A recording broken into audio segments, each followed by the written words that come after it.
Good evening, everybody. You are live with me. My name is Patrick Hayes, and tonight is Friday, February 7th, and it's 8 p.m. Rocky Mountain time, and you are on the Bible Thumper podcast Facebook page. Excuse me. So for any of you who might be new, we do a live video podcast every week at 8 p.m. Rocky Mountain time, 9 p.m. Central. And tonight, Caleb Jenks and I are going to be talking about our favorite story in the Bible. Now, Caleb is not here right now. I'm waiting for him to sign on, but he told me to just go ahead and jump in and get going at 8 o'clock no matter what. I was having a real hard time sharing this event on Facebook. I'm going to try to do that again as I'm talking. And my only fear is that for some reason, whenever I start up Facebook on my computer, everything just lags and it's slow and it's sluggish. And I don't know if anyone else has that experience, or there's just a certain type of demon that needs to be exorcised from my computer. Yeah, as a matter of fact, as soon as I went to open up my Facebook page, it immediately showed me that my internet speed just dropped by like half. So I don't know what's going on with that, but anyway, that's where we're at. So I'm going to leave that alone. So with that, we're going to jump into our favorite Bible story. So I'm just going to tell you mine, and when Caleb gets on here, he can tell you his, and hopefully ask some questions and have some great insights. So I'm going to tell you this from memory. I'm not going to read you the whole story out of the Bible, but for those of you that want a reference, it is 2 Kings chapter 22, and the story is about King Josiah. So a little bit of background on King Josiah and the nation of Israel as a whole. At this point in time, so King Josiah is, you could argue, either the last generation or the second to last generation prior to Babylon coming in and laying siege to Jerusalem and taking the southern kingdom of Israel, which we called the kingdom of Judah, captive and taking them off to Babylon. And that would have included Daniel and what led to Daniel going to Babylon and the book of Daniel and him being a prophet. And then it also would have to do with the book of Ezekiel. Ezekiel was another guy that was in the southern kingdom that was taken captive to Babylon. And then later Jeremiah. Now, what happened, just to kind of get everyone up to speed, when, okay, Caleb's on, so he's going to count in here in a second. And, okay, Caleb, I just started the story of King Josiah. You want me to just keep going with it, or do you want to jump in and tell us? No, you're anything? Good. Okay. You're good. So after King David, what? Go ahead. What do you got? Oh, unless you need a minute. Unless you need a minute for any technical difficulties. Your screen resolution may still be a bit low, but you might check that out. I'll take a quick click on that and see what happens. I think I got it. I think I successfully shared it on my page, so hopefully it's working. No, it says I'm at 720, so let's hope that it's just what I look like in your screen. Okay, sorry. So back to the story. So we have King David, who we know was the greatest king in the nation of Israel. And then after that, you have King Solomon. And then after that, his son Rehoboam had the kingdom split into two. And there was another gentleman, Jeroboam, and the two became kings, and they split the kingdom in half, and Jeroboam was up north and Rehoboam was in charge of the southern kingdom. Now in the southern kingdom was the city of Jerusalem. And then what ends up happening is, because Jeroboam does not want all the people in his northern kingdom to go down to the south to worship the Lord God and to do the 7 feasts outlined in Leviticus chapter 21, which would be Passover, Feast of Unleavened Bread, Yom Kippur, Feast of First Fruits, all those things. Because he didn't want them to all do that, he said, okay, here's what we're going to do. We're going to set up our own fake gods, and you guys can all worship them. So the northern kingdom immediately turned into just horrible, wicked pagan practices, worshiping false gods and idols. And it was mayhem. I mean, just absolute mayhem, to the point where several times in the Bible, God said that the behavior. Do you have a whale trying to get on with us over there, or doing a mating call? Okay, so apologize for that. That's okay. So God actually said that the pagan nations around them were shocked at their behavior. That's how awful and wicked the northern kingdom of Israel was. With that being said, the southern kingdom wasn't a whole lot better, but the southern kingdom did have a couple of good kings, and one of those kings was King Josiah. And now, like I said, after many generations of terrible kings and the two kingdoms were split in two, and the nation of Israel is just, I mean, they are not doing anything God wants. It's just terrible.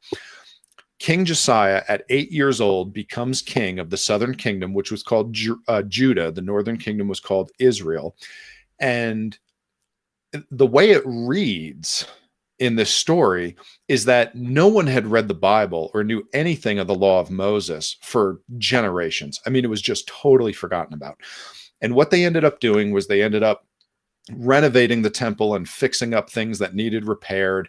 And as they were going through some portion of the temple in Jerusalem, the scribe, who I believe his name was Shaphan, the scribe, found a book of the law and read it. And he was just blown away by it. So he brings it to the king and he reads him the entire book of the law, which we would call the Pentateuch, or the first 5 books of the Bible, or the books of Moses. Whether there was more contained in it or not, I'm not sure, but it had the law of the Lord. So you got to understand, in the first 5 books of Moses is where God gives the Israelites all of their rules. So Josiah reads this book and he is just blown away at how far off the nation of Israel was from following the commandments of God. So he has what I believe is the greatest revival written down in the Bible. He literally goes through the countryside. He gets the entire country together, the southern kingdom of Judah, reads them the entire Bible and says, we are in trouble. God is going to punish us. We are, we have to fix things or else it's going to be bad. He starts going through the entire southern kingdom. He finds every pagan altar that he can. He tears it down. He takes the idols. He smashes them to pieces, grinds them to dust, lights them on fire, throws the ashes in the river. I mean, really, really does a number. He gets all the pagans here, but can you imagine if somebody did that nowadays? I'll tell you what, it's ridiculous. Nowadays, if someone even says something that is slightly offensive, I mean, and we're talking read it right out of the Bible, people just fall down and have a heart attack. This guy found everyone that was worshiping pagan idols, killed them, and cut them up into pieces and threw their bones on the pagan altars to desecrate them so they couldn't be used anymore. I mean, it was out. So not only that, he even goes up into the northern kingdom and starts doing the same thing, finding every pagan priest and just cutting them to pieces, killing them, burning their bodies, scattering the ashes into the river. I mean, and he does this across the entire country. And one of my favorite parts about 2 Kings chapter 22 is it says that then Josiah held the Passover. And it not only says that he held the Passover, it says that it was the greatest Passover that the world had ever seen. There would never be a Passover held like the one in 2 Kings 22, because what I believe is that the entire nation of Israel recognized their sin, turned back to God, and God even said to Josiah, you are supposed to be taken captive. Babylon was supposed to come, lay siege to you, take you away. And he says, because of how you turned back to me with your whole heart, I am not going to have Babylon do that. I am going to wait, and you and Israel will not be taken away captive until after you die. Anyway, I skipped a bunch of details because I'm just telling you this from memory, but it was just so exciting.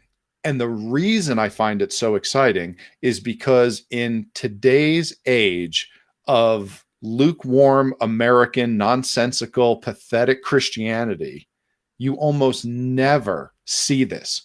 where people say, holy cow, I can't believe this. I read the Bible. It says we're doing this wrong. I'm getting rid of it. And they just start throwing stuff out. They just start lighting stuff on fire. I mean, in Josiah, keep in mind, Josiah was the king, and it was his job to have the whole country turn to God with him. So he had the legal right to go around and kill the pagans. As a matter of fact, that's commanded, in the Old Testament. But, I'm not saying we're going to do that. But just in the individual Christian's life, how often, Caleb, have you ever run into a friend who just got saved, or maybe someone that was saved but wasn't really lit on fire for God, and then all of a sudden he just had a come to Jesus moment and turned like King Josiah did? Did you ever see anyone, have you met anyone in your life where you read the story of King Josiah and it made you think of that person? Not firsthand, no. I've heard stories of back in the day when there was revival and first generation Christians where they really had a radical. Most of my friends are second, third generation Christians. You're actually one of the few that's actually a first generation Christian. That's probably why you're one of my more radical friends. Quite possibly. I've heard that said before, that the second generation has trouble having the same fire as the first generation does. And that makes sense, because when you read through the Bible, who one of the most wicked kings in the entire Bible was? It was King Josiah's grandfather. Right. So he turned from a guy that was so wicked and so pagan that God was so angry at, and to see Josiah turn all the way around to be a king that God actually prophesied.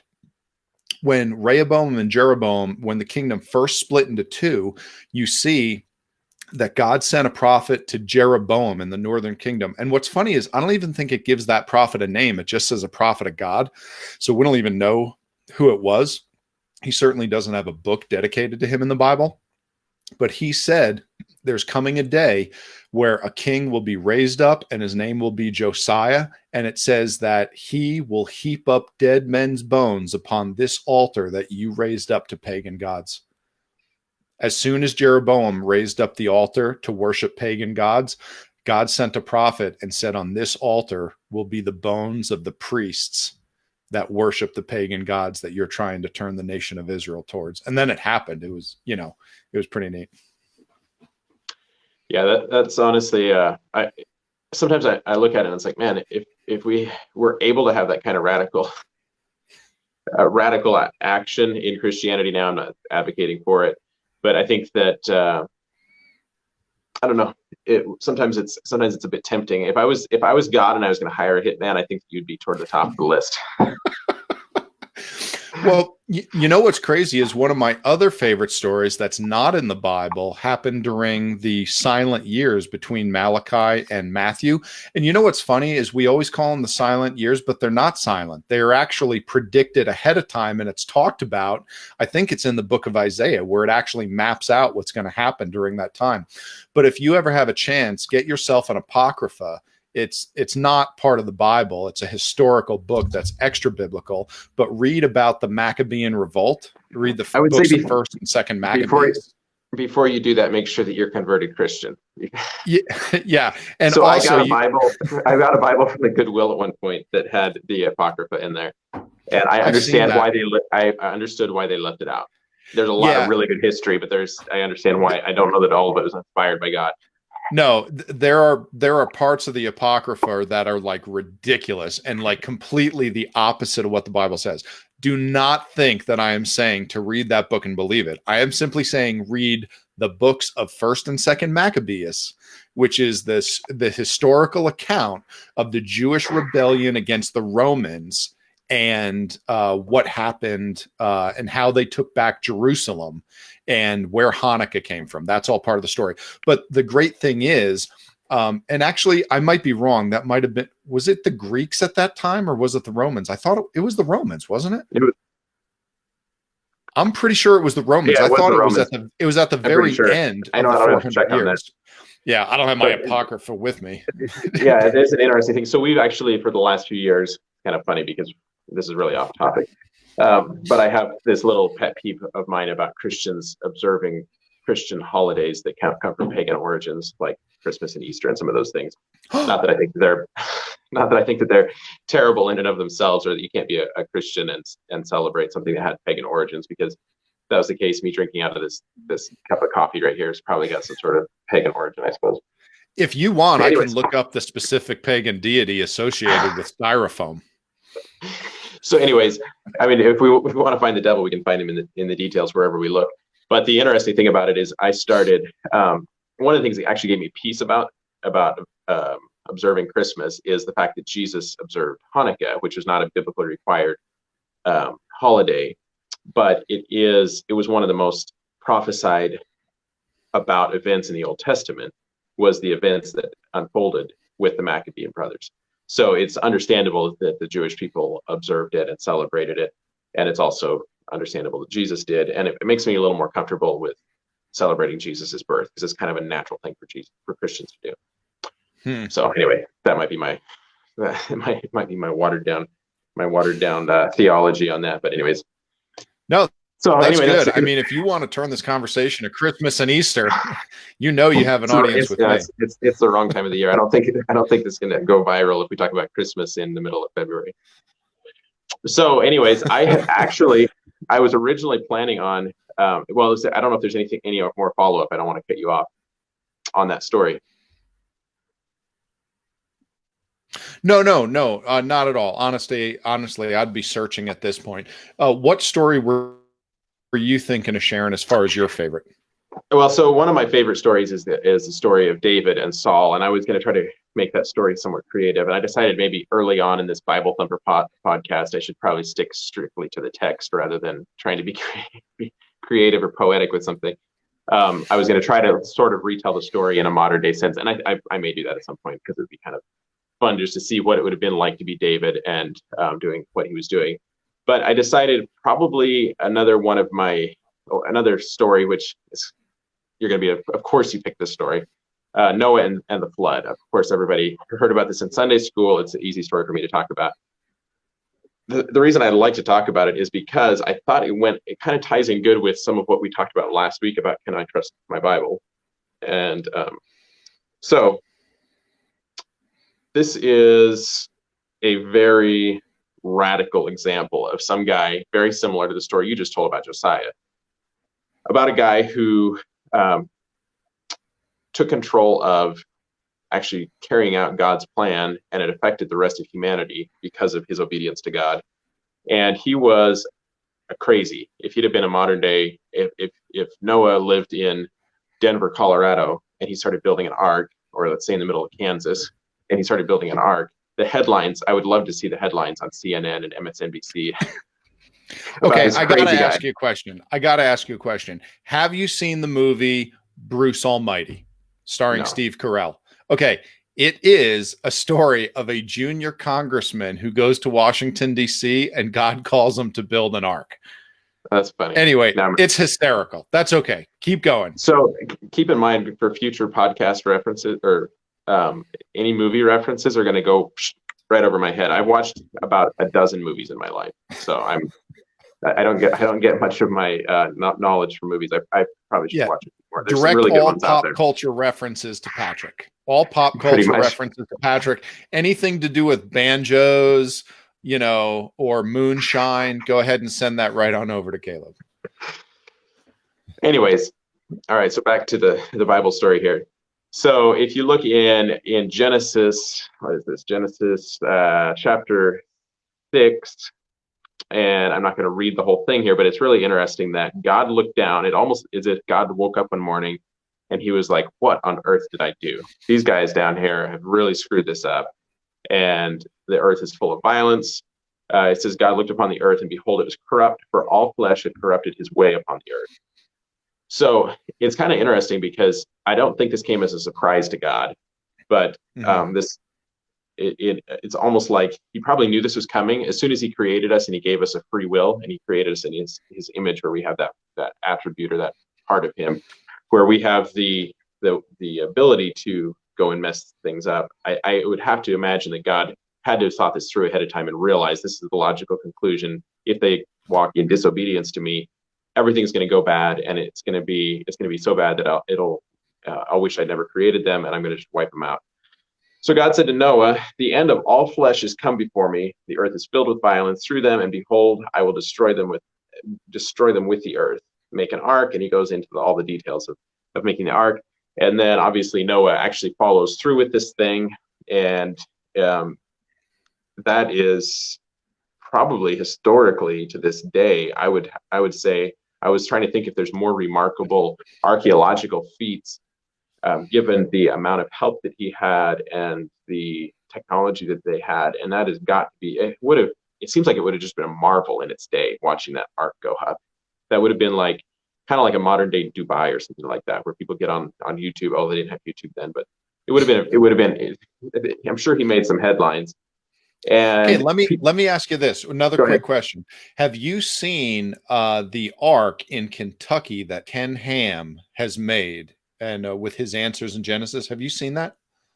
Yes, I've been there, and it's definitely an experience you should definitely go to. I wish I had an affiliate link where I could tell you guys, click on the link below, get your tickets, and I'll get $10. But I don't. So maybe if you get a chance, go.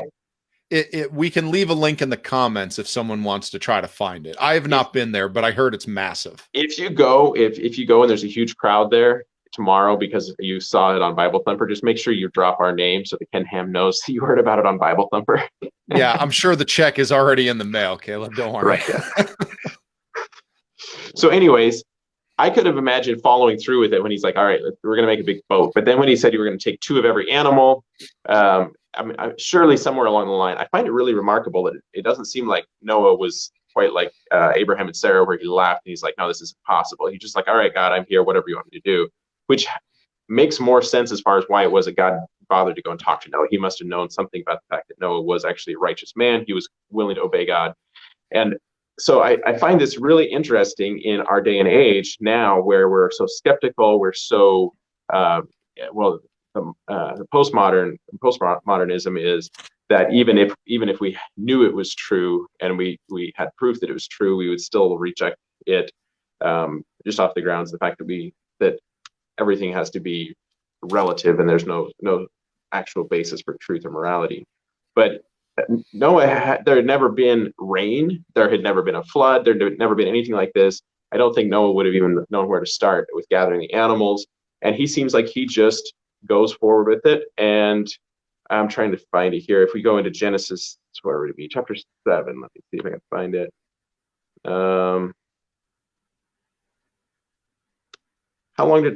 I should know this. How long did it take him to make the? So it took him 1 calendar year. I'm sorry. It took him 100 calendar years to build the ark, and it took 1 year on the ark. So from the time God shut up the door to the time that they came to rest and got off, they were on the ark for a whole year. It rained for 40 days and 40 nights, but they were on the ark for a calendar year. Okay, so I was pretty sure it's 100 years, but I wanted to double check that because I hate quoting stuff wrong. So that is, it was 150 days that the water prevailed upon the earth. I guess if you add it all up, you have, if you add up all the dates, you'll come up with a calendar year. I promise you. If there's probably only one book I know in the entire Bible, and it's the book of Genesis. Other than that, I'm pretty much just making it up all the time. Okay. All right, I'll trust you on this one. I'll check it later, because it says that the waters prevailed and were increased greatly upon the earth for 40 days. Where is it? Anyways, at least 150 days, probably a whole year. Whatever it was a long time. Yeah, I'll trust you, but I'm going to still check you. All right, this is the Berean challenge here. All right, do it. I'm going to check you against God's word. So, anyways, regardless of how long it was a long time. It was 100 years that he was building this thing. I would have stopped a year or two into it and taken a break and been like, "Are we really sure this is worth it?" And there's no record. Maybe he kept going back to God and questioning him. But can you imagine getting a word from God early on in your life and then carrying it out for 100 years, obedience to God, walking in that, doing something never's been done, and it's 100% based on faith. And so I just think that Noah is, if I was to pick out one guy that really had a lot of faith, Noah had a lot of faith. Abraham had a lot of faith when he took Isaac up the hill. That took him a couple of days, and that was over with. That was a big deal. But Noah, this is a long, long time, and he stuck with it. Go ahead. Can I jump in here? Okay, yeah. Just to give you an idea, God spoke 392 words to Noah from Genesis 6:13 to chapter 7, verse 4.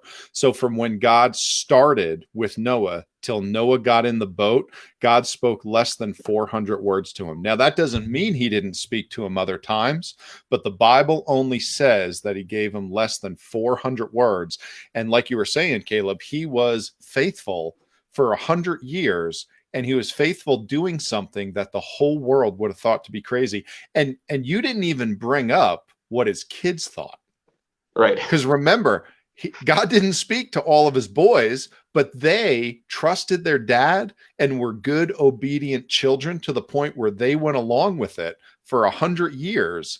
Yeah, And I doubt that he held him at gunpoint for 100 years. Somewhere along the line, they can't, probably could. can't They imagine. probably could have opted out. He was 500 years old when they started building the boat. I think they could have taken their old man if they really wanted to. All right, so before I go on with this any further, I thought I'd mention here, we're about to the 30-minute mark, coming up here in 3 minutes. And our goal with these podcasts is to, well, I don't know what our goal is for sure, other than get on here and talk about the Bible.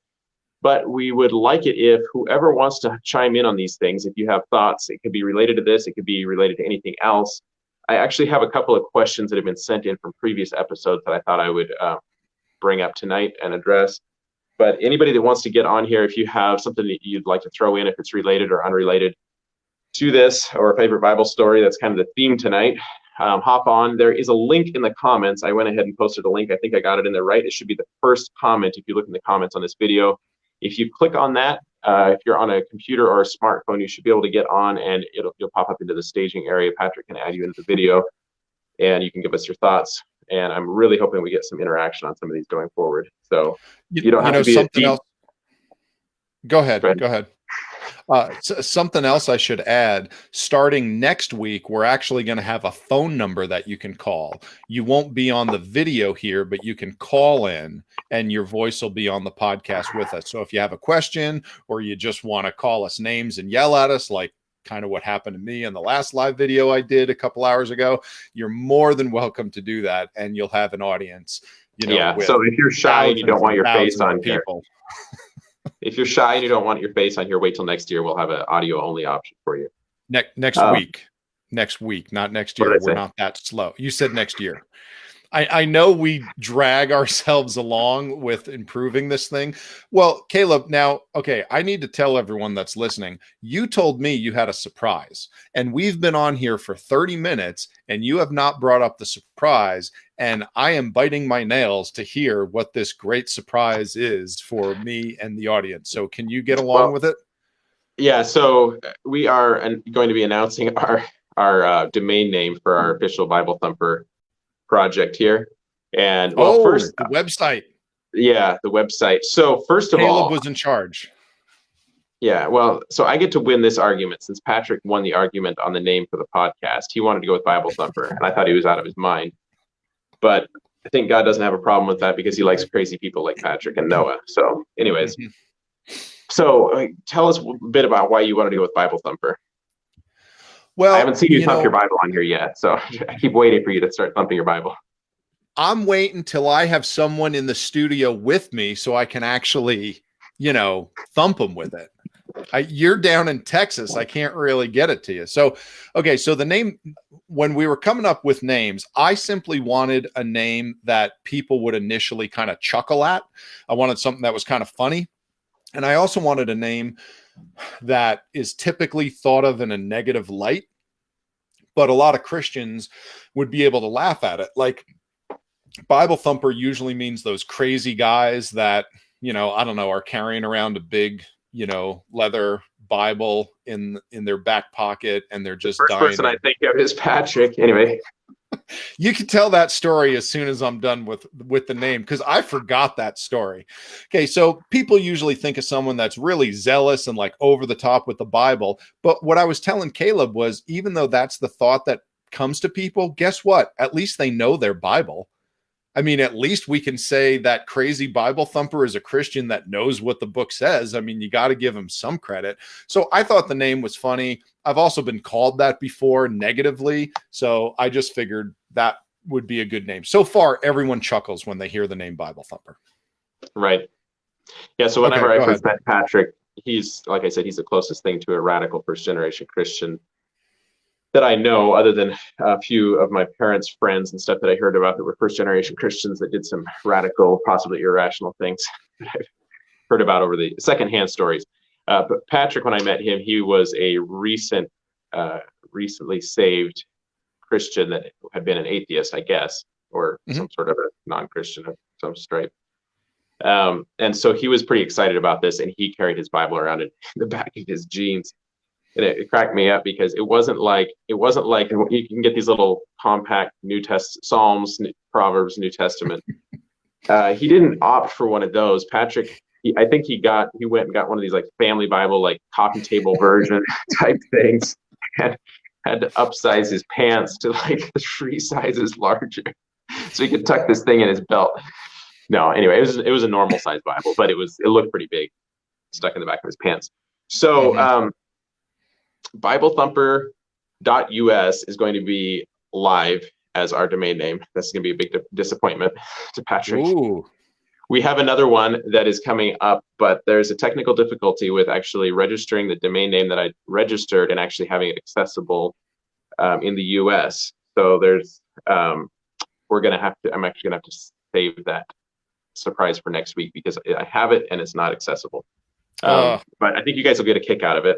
I'm And disappointed. it's a little longer than BibleThumper.us. There will also be BibleThumperUSA.com and a couple of different places that'll all point to the same spot. Anyways, so that was the big surprise, big letdown. Do we have any live anybody in the staging area? Nope. No, No one's jumping in. Everyone's shocker. bashful. Yeah, that's okay. It's late. So a couple of questions that we had gotten, and these are from previous episodes here. Let me see if I can find it. Give me So a question. we had one of our first ones. Well, it's kind of a long Give me a question, tough and this one. is supposed to remain anonymous. Uh-oh. And where did Just I? use their first name and the first letter of their last name. Yeah. Where is this here? See if we can pull it up As here. I said All right. before, oh, go ahead. You're ready.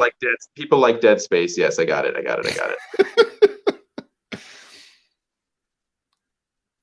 If I had a Crickets sound track, I would be playing it right now. This would be the place that it would be inserted. And next week, along with being able to take your phone calls, we're actually going to have sound effects as well. So I'll make sure they're all sound effects of someone losing on a popular game show. So Caleb misses the pop culture reference every time, but the rest of us have a good laugh. So most of them will be The Price is Right, sound effects, things like that. So, not sure where it is here. I actually just went back into my conversation. I don't know if somehow I deleted or he deleted the comment. His question was this, and I'm going to paraphrase because it's been a couple weeks since I read the question. He is a Christian, a born again believer, and he's single, and he wants to remain anonymous. He said, and I'm going to paraphrase, and I'm sorry, I'm not going to drop your name here, but I'm sorry if I misquote you. But you said basically that you have all your life sort of idolized people that were single, and that you don't really have any interest in getting married. And I think there was a few more details, but you were maybe wondering if there's something wrong with this. And so I thought that was a really interesting question. So I guess if I was to pose that question to you, Patrick, what would you have in response to that? Well, the first thing that jumped out at me was, in the first couple chapters of the book of Genesis, you find out where God said it is not good that man should be alone. So I don't know why. I would want to ask, well, what is it about a single person's life that, is so alluring? Because let me tell you, there is nothing I want less in my life than being single. Okay. I would not trade in being married to my wife for all the tea in China or any other racial epitaph that I can think of. Okay. But God said we can just bleep that out later. We'll edit that once we get famous. So if God said it is not good that man should be alone, then really what I'm saying is, well, I know better than God, or I want something that God is against. God's saying it's bad to be single. It's good to be married. So really, I would say that's all I need. As keep in mind, the thing you got to remember is too many times in Christianity, people try to figure out what's permissible rather than what God would rather see. God doesn't have to command something for you to do it. Caleb and I do a lot of things that God doesn't command us to do, but God talks about how good it is. And therefore we say, well, that's what I want to do. And my life is blessed every time I take that route. I never want to be the Christian that just tries to find out what's permissible and then do that. Oh, well, you don't have to do that, so I'm not gonna. I think that's a bad way to live. God said it's not good that man should be alone. The converse of that statement is that it is good for man to be married. So that's really all it takes for me. Tell me what you're Right. thinking. Well, so yeah, obviously it's not a requirement. It seems like if you look at nature, as Paul says, sometimes he relates to nature, and it seems like God created it this way. He said it's not good for man to be alone. He created us to have companionship. We were actually created for companionship with God, and since God isn't always present physically, I think that he found naturally that it was good for us to have companionship together here. So it seems like it's a natural, it seems like it's a given that marriage is something that should be aspired to, but it's not a requirement. The only thing that I can find in scripture is unscriptural is to have a requirement against marriage. And I think we've seen an experiment with that in the Catholic Church that hasn't worked out well. So I can understand why it says that the doctrines that forbid marriage are doctrines of the devil. And I could see that is a reason why prohibiting somebody from doing what God has ordained or created them for could be a dangerous thing. Now, that being said, prohibiting yourself from doing it could possibly be a risk that you would take. I think I can say this, hopefully respectfully, since this is an anonymous request or anonymous question, but I happen to know that this same guy has also had prayer requests at times in the past for struggles with moral purity. And so obviously he has a desire for that relationship that God has designed. And when you're fighting that fight to try to stay pure and not to give way to lust, possibly it may not be a great idea to aspire to staying single your whole life, because you're living an experiment that may not be working out so well. Well, what does Paul say? Paul says it's better to marry than to burn in your lust. To burn. Yeah. Okay. I mean, again, that, not that we need to get off on, the subject of male and female companionship, but I hate to say it, it's all over the Bible. And Paul talks about it a whole lot. He says very specifically that men lust after women and women lust after men. That's exactly what it says. And guess what? God made us that way. Yeah, exactly. Now, God's if you're somebody that doesn't, yeah. If you don't lust after somebody, then maybe it's not a bad idea. If you've never had that struggle, maybe it's a good idea to focus on your relationship with God, and he's your best companion, and more power to you. Now, that being said, that's a logical argument or a case is being made, kind of weighing up the pros and cons and saying maybe it's not a great idea to do this. One of the things that I think people are looking at is, what is marriage? And I missed the last podcast that we had on this. I wish I could have jumped in. But one of the points that I would make with this is, if you look at all the things that marriage is according to the Bible, and you look at all the things that marriage is not, I think the easier way for us to pin down what marriage is by going through a list of what marriage is not. And if you look around at the pros and cons, and you're weighing out the marriages that you look at around you, and the way that statistically the benefits of marriage are in our culture, you're going to have, I think it's a flawed experiment, because we've marginalized God's plan, and marriage is simply for convenience or for pleasure, or because it's a social construct that is still valid in our culture. But marriage is not, for tax purposes. Marriage, the way that God designed marriage, it has very little to do with going around spending 10 or 15 years or 5 or 10 years messing around with multiple different partners trying to figure out who's the best person for you. It has to do with realizing that this is designed by God, and wanting to have a marriage. You shouldn't have to sleep with 200 people or 20 people or 5 people to figure out who's the best person.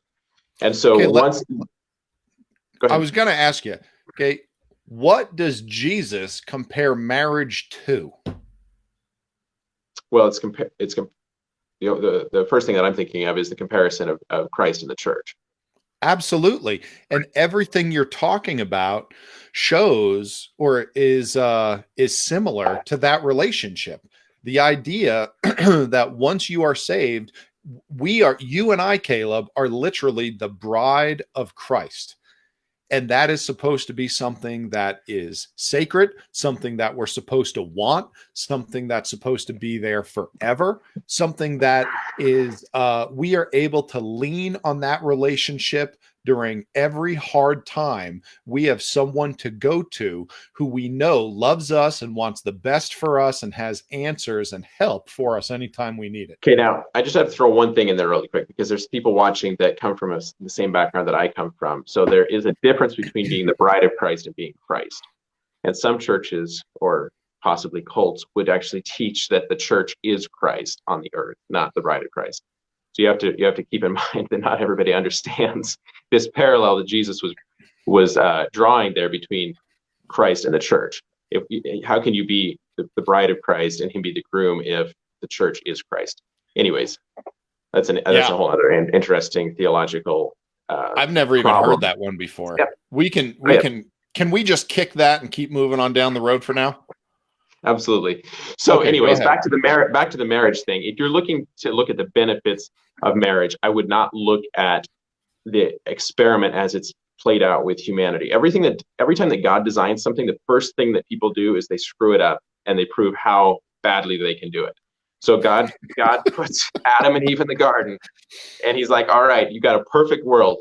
Go and make the most of it, and you can have communion with me and be my friend. And what's the first thing they do? They're like, oh, this isn't good enough. We're going to figure out how to improve on this. So we have a comment here. Jesus was single, so apparently he was at least okay with it, right? Well, yes, Jesus was single. All right. Yeah, So he one also thing to keep walked in on mind water. I don't know if we is can use that as prescriptive. That wasn't prescriptive, that was descriptive. Okay, Jesus also rose people from the dead. That doesn't mean he commanded us all to do it. that's all. Go Yeah, ahead. it's always good to realize because we were created in the image of God, we are not God, and we will never be God. So some parallels between us and God Yeah, we need don't to hold keep water. single people from commenting. I'm just going to go ahead and block whoever that was. Oh, That look, was that was my I know sister. who. Of course, it's my sister. No, I think he is okay with people being single, and Paul actually advocated for it as well, and said that there's some liabilities. And I have seen some marriages that didn't work out so well that I think that they would have been better off to stay single. So my point is this: God created marriage, and you look at the first thing that goes on in the Old Testament is they start experimenting with ways to screw up marriage. All right, so Mhm. they're going to try it. He created male and female. They decided to try every other combination they could come up with. Apparently, if you look in the book, the Book of the law of Leviticus. Go Moses. ahead. Just land Yeah, it. look at the book of Leviticus. They were getting way too creative with what God had designed. All right. Yeah. Also, they Creative, the decided. real soft term. Okay, Creative. That's yes, great. I'll spell it out if you want me to. and Creative. God was pretty patient with this. All right, I will say because He designed in the garden there was one man and one woman. That's how He designed it. He apparently there was a little bit of room for polygamy because there was one of the first things they decided is, hey, this marriage thing is great. Let's try 3 or 4, 8 or 10 or hundreds or thousands, and that experiment never seemed to go real well. Do you know why? Because with Why is each one of those brides came a mother-in-law. that? We could go and leave that out too. So anyways, yeah, so you don't necessarily see marriage working out really well in the Old Testament. You don't necessarily see marriage working out really well nowadays. But just because marriage doesn't work out really well, all right, so back to what I started to say. If you live in America right now, you're told that you should spend plenty of time, get your education, go to college, and figure your life out and make sure you find the right person. You set up a dating profile and you're going to have 100 questions that you fill out to categorize your spouse to be, or this person you're going to date, based off of trying to find somebody that has as much in common with you, that fills as many of your needs as possible. That was never what marriage was about. It was never about finding somebody that was as much like you as could be, or finding the perfect person. If you look at actually in the Old Testament, even the wedding ceremonies that we have nowadays, if you look at was it Isaac and Rebecca? Yeah, Mm-hmm. she got off the Lighted off her camel. camel, went into his mom's tent, and they All right, consummated the you don't have marriage. to finish the story. There might be children watching, Mhm. but anyways, Consummation. whatever that word means.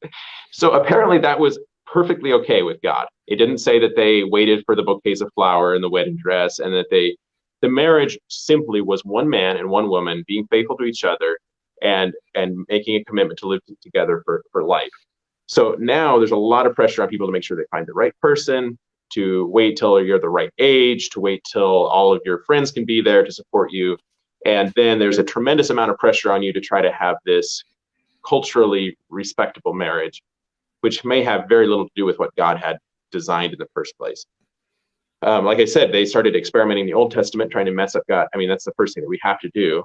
I mean, we're curious human beings, so God designed something. We're like, well, what'll it do if we, if I go stick my finger in the light socket, what that's going to do? We're curious and we're immature. So they tried, and one thing you will see that is God seemed to have patience as long as it was a male and a female.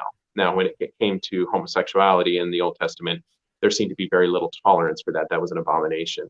I don't know that.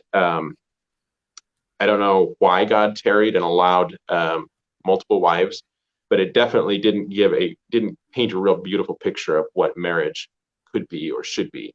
Now, I think the beautiful thing is that Jesus came and he kind of sorted some of this stuff out with adultery and he said, since the beginning, it was one man and one woman, and that God didn't design us to divorce and remarry. So a lot of marriages that we look at now are people that have had multiple previous marriages. They have children from previous marriages, and you don't necessarily see that family structure being as God had designed it originally. And so there's going to be pain. So I guess my word to the wise here, to a young single person, is I used to sort of idolize being single as well when I was single. And I thought somehow that it was almost some sort of a moral accomplishment of my own to remain single and still not mess around, whatever. And I have to say, after being married, it's still no accomplishment, but after being married, when I am in a group setting, whether it's in church or if I'm out driving Uber, whatever interaction I'm having with other people, the fact that I have a wife somehow makes me, and maybe I don't know if other people feel this way, but it somehow makes me less of a threat or less of a menace on society because I'm not this single guy out on the prowess looking around to see who I might be able to have a date with tonight. There's some Yeah. sort of a solidity that comes with just settling down with somebody and making it work. Go ahead. When you think about it, Caleb, the most dangerous thing for men in America today is heart disease. Okay, that's it. Right. The odds are that's how you and I are going to die. For women, one of the most dangerous things in America today are men. Right. Dating a man is like going out on a date with a bear and a lion and just thinking, well, I hope this goes okay. And that's unfortunate. But I'll tell you what, anytime I go to a customer's house and it's a single woman, what I do every time, I get my phone out and I'm showing her a picture of my wife and kids within 2 minutes of being in that house. And all of a sudden, I'm the world's greatest guy. Oh, this guy is nice. He's normal. Look at that. He's got a wife. He's got a bunch of kids. They're all smiling. And you know what you figure is, well, at least one person can put up with this guy. How bad could he be? Yeah, exactly. And it really does, disarm people. I don't know how pertinent that is to anything, but I will tell you this. I've had a little bit of a different experience.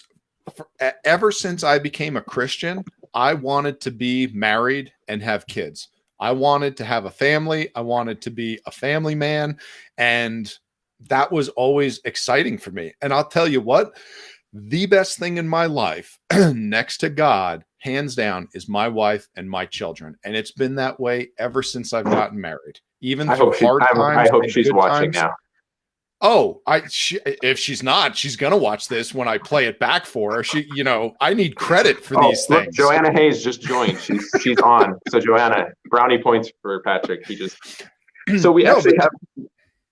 We have Go a ahead, jump comment in. here Yeah. from Darren. He said, "Can you speak for a moment to the idea that many people think is helpful that living together is a good idea prior to marriage, other than God said to, which is a good reason. What is God's interest in a ceremony with a ring?" All right, so a couple of questions there and a statement, I think. So very, very good point. All right, I don't think it's necessary to take somebody on a test drive, kick the tires, take a look under the hood before you can actually, before you know whether you're not you can be compatible. God created us to be compatible. And I Mm-hmm. think that if you are a man and you are a woman and you want to make it work, there's going to be some people that have more in common than others. There's going to be some people that have less in common than others. But if you want to make it work, I don't actually, and some people would think that this is some sort of heresy for me to say this, but I actually don't believe that it is one soulmate that was created by God, and that if you miss that, you messed up and nobody else will work out. I believe that if specifically for Christians, if you believe in God, it's very helpful. And I would warn against marrying somebody, whether they claim to be a Christian or not, that actually isn't willing to give God the ultimate authority in their life, because that solves a lot of disagreements and sorting out the pecking order in the marriage. If you're both submitted to God and He's the basis for morality and right and wrong, then it makes it a lot easier. But aside from that, aside from both of you believing in God, I think that there is very little reason to go and do a trial run and live together and test it out to find out if you're going to be compatible. The only thing that makes you compatible is your devotion to make it work with each other through thick and thin. Can I jump in here? Yeah. You know, along those lines, the way that society does it now is it actually has people stay single for as long as possible prior to getting married. And I personally believe that that's not only unbiblical, it is one of the most ridiculous ideas. And it makes being married that much tougher, because if you stay single and you get married when you're, 30 instead of 25 or 40 instead of 30, what you've essentially done is you've lived a single life for 20 years after you've left the home underneath your mother and father. And what are you doing during that time? You're getting used to being single. And really what being single is, you're getting used to being selfish. Because it's all about you. You don't have to, there's no one else. So, well, I want to stay up late. That's what I'm going to do. I want to get up early. That's what I'm going to do. I want to go to the gym 6 hours a day, or I want whatever you want to do. Guess what? There's no, you're an adult, you can eat cookies in bed now, that, you can have dessert before dinner. And that's what ends up happening a lot of times when people stay single for a long time prior to getting married. You have two people that are used to getting their own way. And then guess what happens when they get married? All of a sudden you just threw someone else in the mix and they want their way as well. And I'll tell you this, you ask any pastor in the world why people get divorced, it all comes down to one reason: they won't grow up. That's it. They both act like little kids. That's been the case every time I've counseled any married couple. At the end of the first hour, I always say the same thing: are either of you going to grow up? Because if not, we can stop this right now. It's not going to get any better. Right. You want your way. You want your way. Neither of you are willing to give up. Great. Okay. You just described my 6 and 7 year old playing together. It's no different. So I see it as a bad thing. The whole idea of, what was, let me read this phrase. Living together is a good idea prior to marriage. No, it is not. Okay. Because when you're living together prior to marriage, all you're looking for are red flags and reasons to give up on the thing. Okay. You're not willing to sign the contract. And I'm going to give you a crazy idea. And I'm going to, if there are little kids present, forgive me, because this is going to be a little bit of an adult conversation. But one of the ideas when we talk about, okay, when we talk about purity, okay, the idea that you are supposed to save yourself for your wife, you're supposed to save yourself for your husband. The idea is that two people get married, the husband and the wife, they are both virgins. And when they get together and they consummate the marriage, they have no experience, they have no expectations, they have no knowledge of what's supposed to happen. And guess what? They figure it out, and it's beautiful because they both get to learn together. And the same thing happens on an emotional level with living with someone, with learning how to raise a family. If you have no experience, you have no expectations, and you come into the thing and you learn together. The more that you test drive other cars, guess what? Okay. Have you now? if you ever go to any car lot, or they do this a lot for motorcycles, well, they'll have a day. One of my friends is the Indian motorcycle dealer here in Grand Junction, Colorado, and he's telling me about a day they're going to have, and they're going to let you test drive all these different motorcycles. Okay, so guess what? I go out there and I try out this new motorcycle, and it's brand new and it's real big and shiny, and I love all the features. Guess what's going to happen every time I go shopping for a motorcycle to get a used one? Because let's face it, I can't buy a new one. What am I going to compare every other motorcycle to? I'm going to compare it to that one great one that I got to test drive this one time, and it was just perfect, and everything about it was awesome. And that is the ridiculous, nonsensical idea that people are getting stuck in their head when they try to date as many people as possible, try to live with someone for as long as they can to figure it out and see if it's what they want to do. All they're doing is setting themselves up for failure, because they're going to be comparing them, that person, to another girlfriend or an ex-wife or whatever the case. And people don't like this idea. The Bible says you have to find someone that you believe is in step with you and the ideas you have about God, and you need to make a commitment. And guess what? You're stepping off a cliff, but you're doing it together. You don't know what's going to come. You don't know what's going to happen. That is part of the contract. You have to be willing to make that decision. And if you're not willing to do it, then you probably should be single, because all you're going to do is you're going to drag down your wife. You're going to drag down whatever kids you have. And I'll tell this because really it comes to the guys. Here it is, guys. If you don't know where you're going, then any train will get you there. You need to know where you're going. You need to have a plan. You need to know what God's book says. You need to know what God's purpose is in your life. And that is something that a woman can get behind and fall in line with and support. Okay. And the problem is, so many of these guys, they try to get into marriage and they're still little kids. They're not even grown up. And guess what? Yeah, it's going to end in divorce. You better jump in here, because I'm starting to get riled up, and it's not going to get pretty. Yeah. Take your high blood pressure medication there. And okay. I'll talk for a second here. So yeah, a couple of good points that you made there. If you go test drive 20 cars, and you try them out, and all right, well, I'll put it this way: half of them, when you're in that car, you're going to say, this car is a piece of junk. I don't like this car, and you go on to the next car. Later on, I don't know what it is, people get nostalgic, especially if you owned the car for a year or two or 6 months, and you rode around in it a little bit and had some good times in it. You might still think it's a piece of junk. You don't like it, and you go on to something else, but you're going to look back at that car and you're going to have fond memories of it, and whatever, it's going to be the golden years, or the absence makes the heart grow fonder. And you're going to look back on it with fond memories, even though it had its faults. And the same thing happens if you waste 5 years of your life messing around with multiple different girlfriends, casually dating, trying to find the right person. There's one thing that we should be focusing on when we're single, and I'm not sure if this is a theological thing, but if you want to ever get married, you should be focusing on making yourself the best person you can be for that marriage if you want it to be successful, because you're the only thing that you're going to bring to that marriage.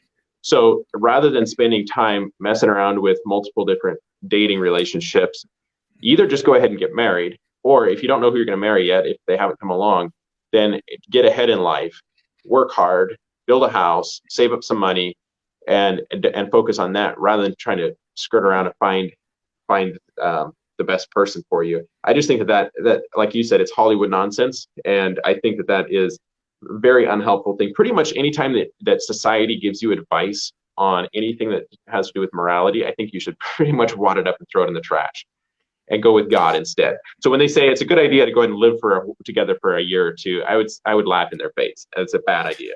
So yeah, I think, well, two things. Number one, we have exactly 1 minute and 20 seconds left before we're cut off, because we only get a 60-minute video through our software here.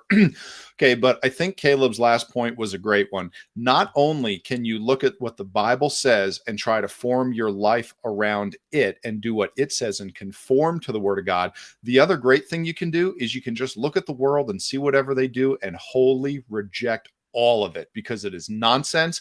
And anytime the whole world is for something, you don't even have to open the Bible. No, for sure, God is against it. Caleb, you have 50 seconds. Go ahead and close us out. All right. So yeah, obviously you look around, you see it's a failed experiment. Don't let that disillusion you with the fact that God set it up wrong, or that it's not a good idea because it doesn't work out good when people mess it up. We had a couple other points that we didn't get to on the other part of that question. God said to, we should do it because that is a good idea. Maybe we'll get some of these on the next episode. We'll be back live with you guys next Friday night. Have a good weekend, and come up with some questions and comments. Hop in with us next time. Yeah, please be sure to share this video, because the only way Caleb and I draw our self-worth in any way is from how many times this video is shared and liked. So please get this word around so we can try to grow this podcast. We appreciate every one of you, all 13 of you that are watching right now, and pray for us. Have a good week. Thank you.